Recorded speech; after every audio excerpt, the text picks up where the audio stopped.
Welcome, everyone, and thank you for joining today's OnBoard Limited Release Phase 2 Training for Payers. During today's training, we'll start with an overview and timeline of OnBoard and provide an overview of the DME fee schedule. We'll start with accessing OnBoard and providing a quick review how a workload administrator assigns PARs in the system. The main part of the webinar is how to navigate the system of a DME PAR review. The webinar will end with showing you the training resources available on the website and what is coming next.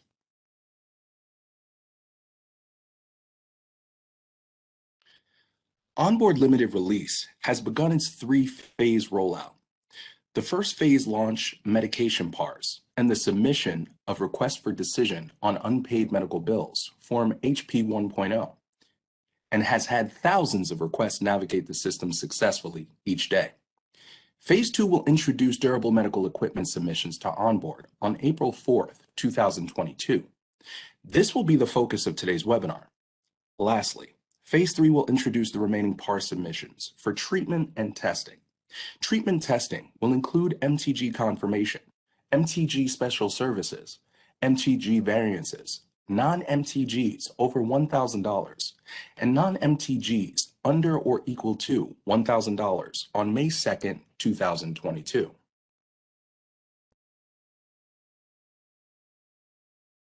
The board's DME fee schedule, which lists the DME that may be supplied to an injured worker when medically necessary and in accordance with the applicable New York Medical Treatment Guidelines, MTGs, becomes effective on April 4th, 2022, to coincide with the rollout of the new DME PAR in OnBoard Limited Release. The chair adopted a new DME fee schedule and the PAR processes that were published in the State Register on March 3rd, 2021. The DME fee schedule was later updated on December 22nd, 2021, and another proposed update was published January 19th, 2022. Information regarding all of these adoptions and proposals is available on the regulations page of the board's website.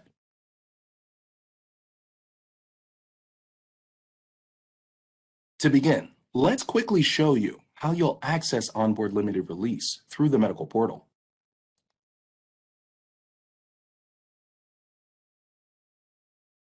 OnBoard Limited Release is accessed through the board's medical portal. If you're not registered for the medical portal, view the medical portal access and administration web pages, Payers. In the teal bar at the top of the board's website, locate the Online Services drop-down list on the right. Select the down arrow to display the list of services and select Medical Portal. Then select Log In.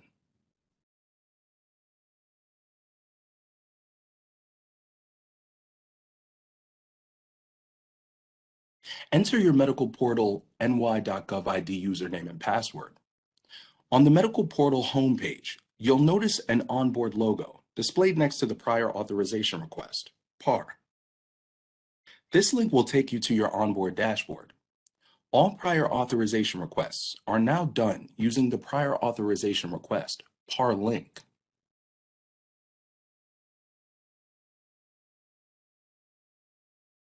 Before we detail the specific DME response process, let's review how a workload administrator assigns a PAR. Assigning PARs is done using the same process, regardless of the PAR type.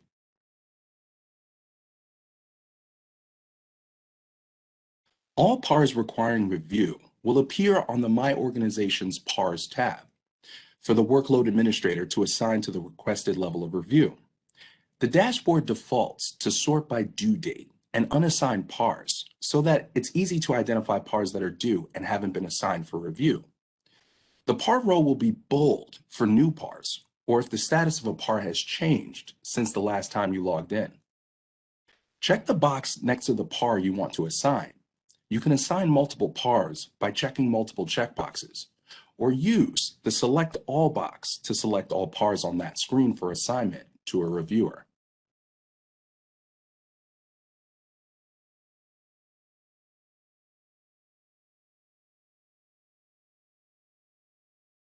A pop-up window will appear which contains a drop-down list of level 1 or level 2 users that can be assigned a par. Use the drop-down list to select the user and then select the Assign button. For this example, we will select Jordan and assign it to them for review.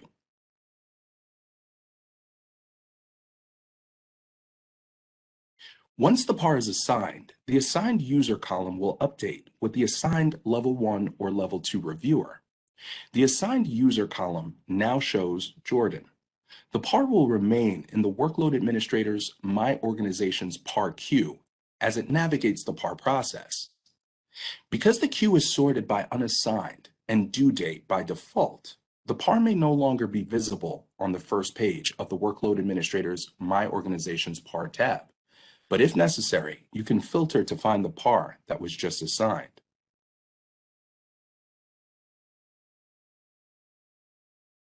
The par will now appear in Level 1 or Level 2 reviewer's prior authorization, My Pars queue. This example is what Jordan will now see in their dashboard. A new bold par that requires the Level 1 review. After a workload administrator assigns the par, the workload administrator will not see par responses submitted by the review or resolved pars. However, if a workload administrator also has a role of a Level 1 reviewer, they can assign a par to themselves to review as a Level 1 reviewer. The par will appear in their own My Pars tab, and they will be able to see all par responses they submit and resolutions to those pars. To reassign a par, check the box next to the par you want to reassign. After the row is selected, select the Assign button, which will appear above the table. A pop-up window will appear, which contains a list of new assignees to whom the par may be reassigned. Select the new reviewer or unassigned. Instead of selecting Jordan, we will select Todd.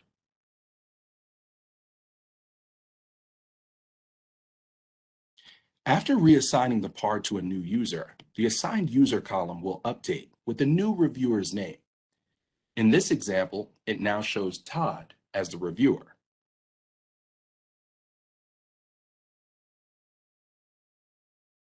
If the par is unassigned, there will be no user in the Assigned User column.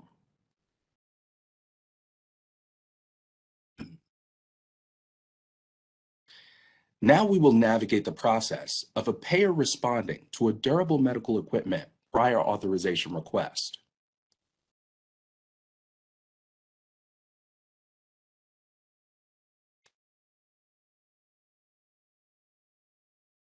On the dashboard, the Prior Auth My Pars tab will update with new prior authorization requests, PARs, that require a Level 1 review. The PAR status column indicates the level of review needed. The due date column is the date the payer is required to respond. If the payer does not respond within the designated time frame, an order of the chair may be issued. Under Type, you will see that it is a durable medical equipment request.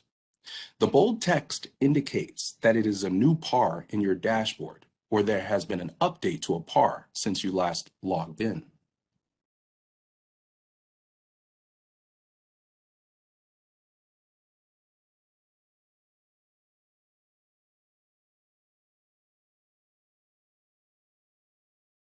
Review all sections of the PAR details, including the request details and documents uploaded by healthcare provider. Select the Actions button on the top right of the details page to respond to the request or request more information.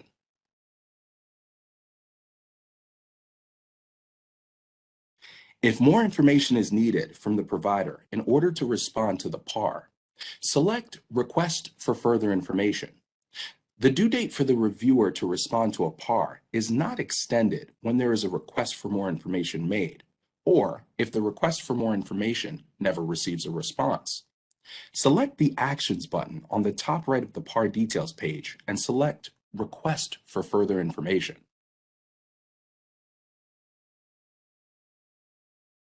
Enter the additional information needed and select Submit.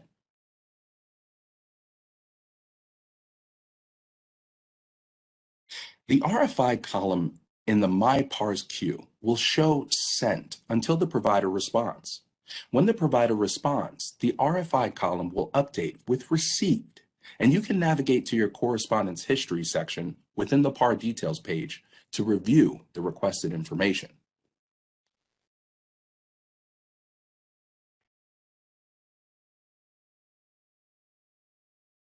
To view the complete request for further information process, there is a dedicated training page available on the OnBoard web pages. You can view the complete request for further information process on a dedicated training page that's available in the OnBoard section of the board's website.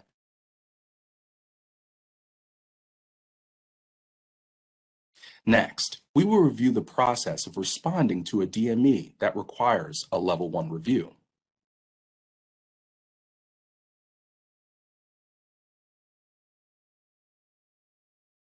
To issue a determination on the submitted PAR, select the Actions button at the top right of the PAR details page and select Respond to Request.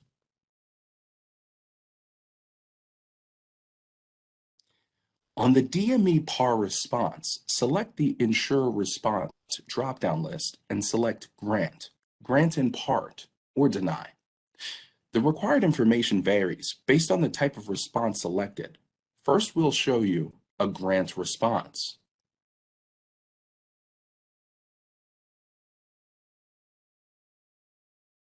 The question, is this request granted without prejudice? Defaults to no.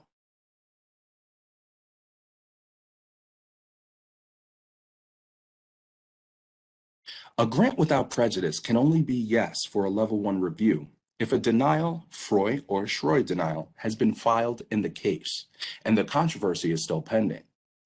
You will need to complete the additional fields regarding the FROI denial/SHROI denial. You can find the FROI denial/SHROI denial date and the WCB document ID number in eCase. If the documents are not available in eCase, upload a copy in the supporting documentation portion of the eForm. You may enter additional rationale for granting without prejudice due to the claim being controverted in the text field. Lastly, enter if the DME request is granted for purchase price or rental price, and yes or no for is model or version on WCB price list. Price list is referring to a rental or purchase price on the DME fee schedule.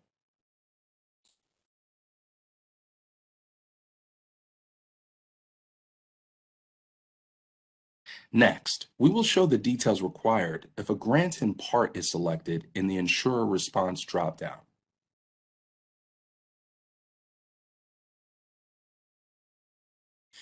Complete the required fields for the DME that is being granted in part and is not being granted without prejudice. You will then select the reason for a partial grant from the drop-down options. Lastly, enter the rationale for the grant in part in the text box.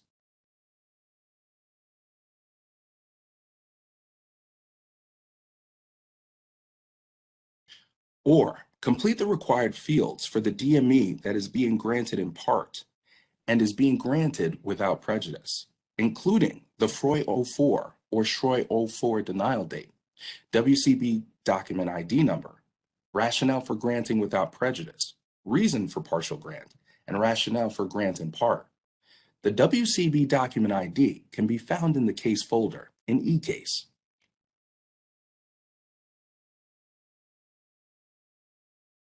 Lastly, let's show the details required when Deny is selected from the Insurer Response dropdown.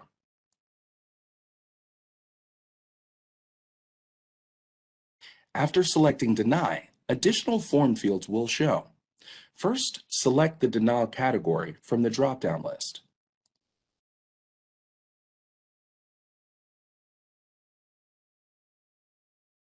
Next, select the box next to the denial reason from the list shown. These options will change depending on the denial category that was chosen. More than one can be selected. Lastly, enter the rationale for the denial in the text box. The reviewer is encouraged to provide as much detail as applicable in the rationale for denial, rather than uploading an attachment.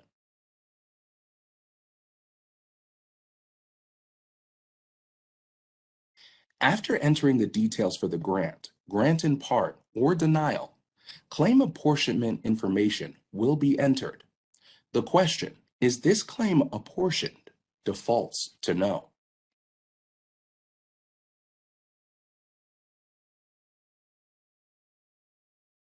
If the claim is apportioned, select yes and answer the additional required fields.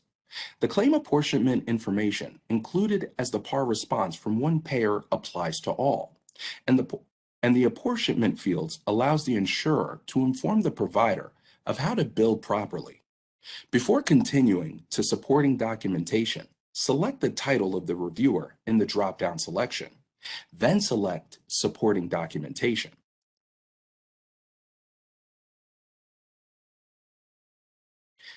The last portion of responding to a durable medical equipment request is to upload any supporting documentation used as part of your decision. Suggested attachments are items like an IME4 report, a medical narrative, justification for denial, or granting in part the request and/or the physician reviewer notes. The recommended document format is PDF. Other acceptable formats are text, spreadsheet, and images.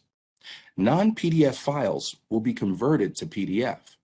The maximum combined total for all uploaded documents is 30 megabytes. Select Upload to add supporting documentation to the par response.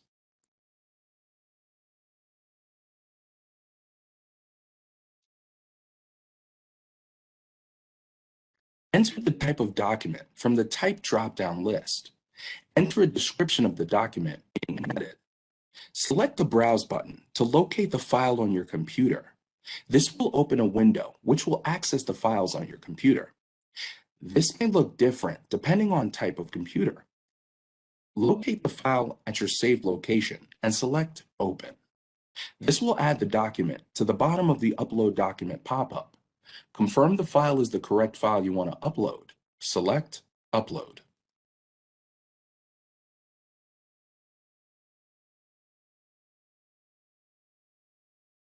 The attachment has now been added to the par response. A confirmation will show at the bottom. The upload will show the file name, type selected, and the description entered. You can change your description by selecting the Update Description button under Actions, or you can remove the file uploaded. When ready, select Review and Submit.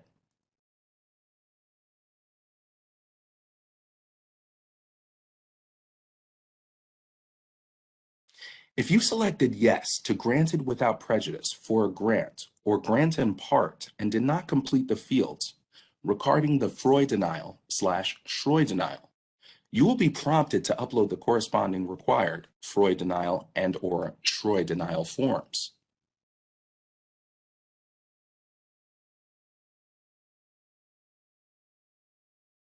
Review all of the par response details and select Submit.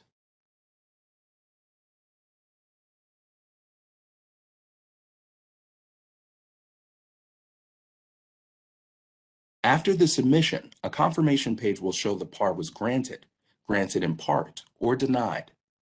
This confirmation example shows that the durable medical equipment insurer denial has been submitted.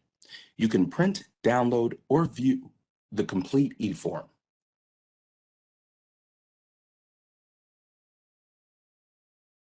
All par responses will show on the Submitted e-forms tab.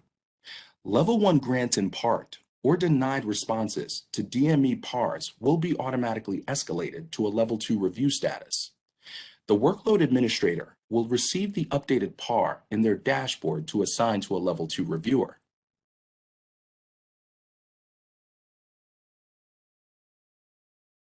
A Level 1 or Level 2 grant in part, or denial that receives a final determination will appear in the Resolve tab. Once a PAR you have responded to receives a final determination due to the PAR not being eligible for escalation, the provider chooses not to escalate the decision or the board's medical director's office issues a notice of resolution, the PAR will appear on the Resolve tab. Granted PARs will appear in the Resolve tab at the time of submission.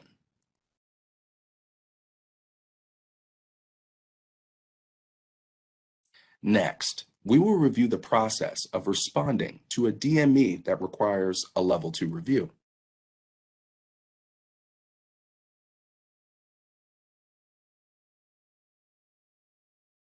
After the workload administrator assigns the PAR, the Level 2 reviewer will receive the new PAR in their My PARs tab. The new item will be bold. The PAR status will be L2, requested.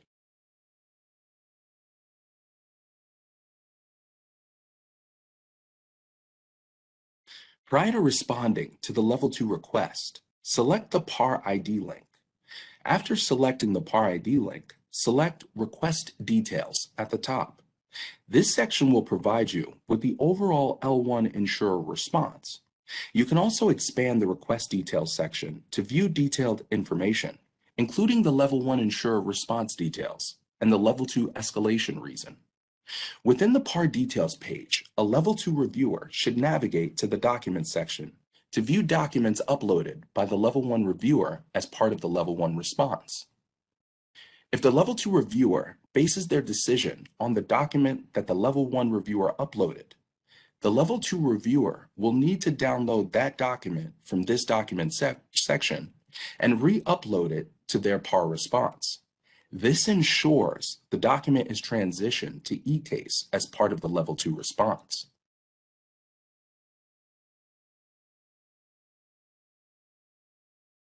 When expanded, the full details will show to assist you with the Level 2 review.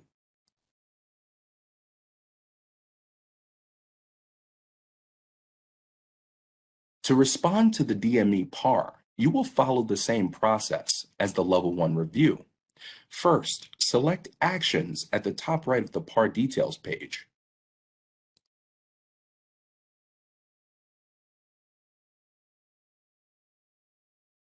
When responding, you can see the Level 1 response here as well. Under Ensure Response, select Grant, Grant in Part, or Deny.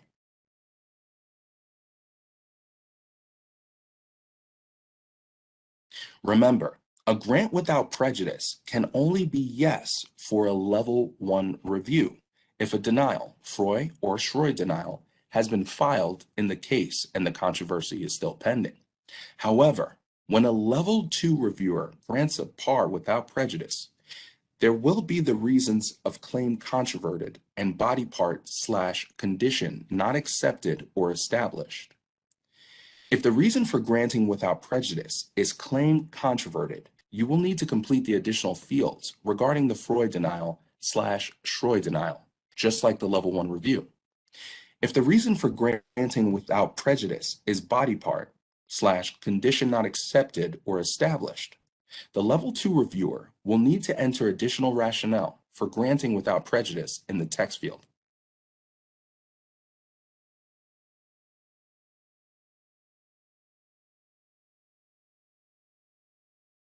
The OnBoard training web pages contain full detailed breakdowns of each type of response. The Level 2 review process will be similar to what we reviewed for Level 1. We encourage you to take the time to review the Level 2 section of these instruction pages.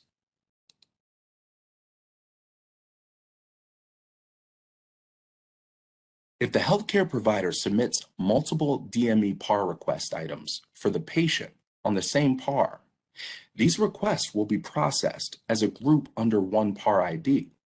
Reviewers will follow the same process outlined in the Level 1 and Level 2 instructions. However, a final determination for the PAR is not reached until all of the requests on the PAR have been determined as final.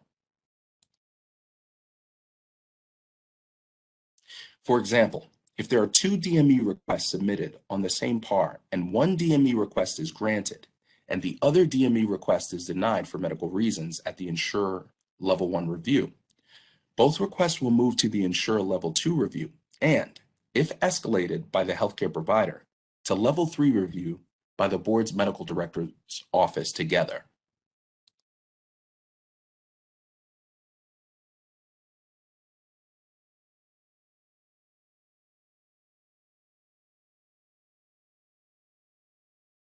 After selecting the PAR ID link in your dashboard, you will see multiple items requested under Request Details. Let's go through this process with an example shown here with request number 1 and request number 2 for a bilateral larynx. Select Actions on the top right of the PAR Details page and respond to request. You are able to request further information for PARs that contain multiple items as well.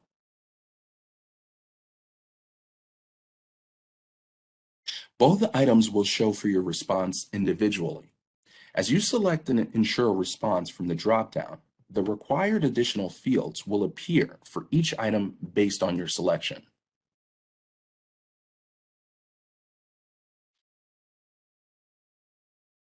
Here you can see that we have granted the first DME item in this PAR submission and continued answering the required information for this item based on our decision.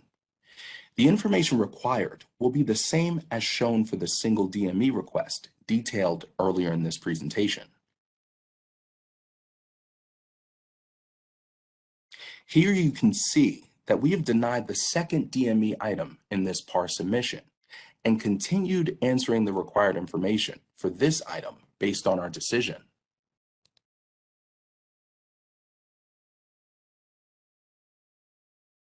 After continuing to answer the required information for each item, you will reach the review pages, which will show the details entered for each item in the PAR ID. Towards the bottom, you will see an overall response to PAR portion. This will show as denied due to one of the items within the submission being denied. If all items are granted, the overall response to the PAR will show as granted and will navigate back to the healthcare provider. If one of the items is granted in part for medical reasons, while the rest are granted, the overall response to the PAR will be granted in part and will remain with the insurer for a level 2 review.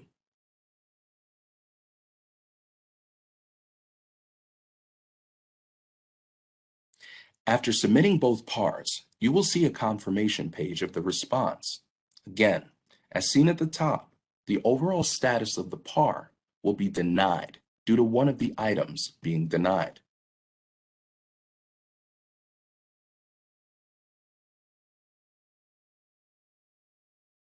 The PAR will now be in the Submitted eForms tab. This new eForm name indicates that the overall response to the PAR is a denial. This DME PAR example will continue to level 2 review because the denial is for a medical reason. The level 2 reviewer will follow the same process as level 1, providing a response to each item within the PAR ID during their review. The level 2 reviewer will provide an insurer response to both DME requests, even though one of the items was granted by the level 1 reviewer. When all requests in the single PAR submission receive a final determination, the PAR submission will move to the Resolve tab and to the healthcare provider.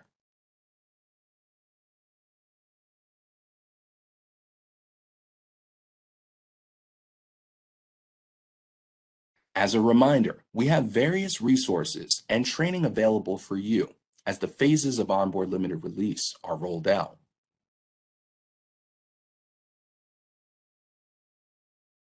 On the OnBoard webpage, a payer-specific card is available for payers, which includes links to an overview of OnBoard, training, and resources.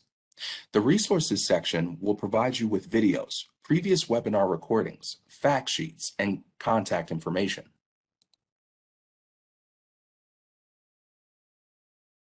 The training portion will provide you with training documents similar to today's webinar. This contains everything you need to use OnBoard Limited Release, including the newly posted DME PAR instructions for payers.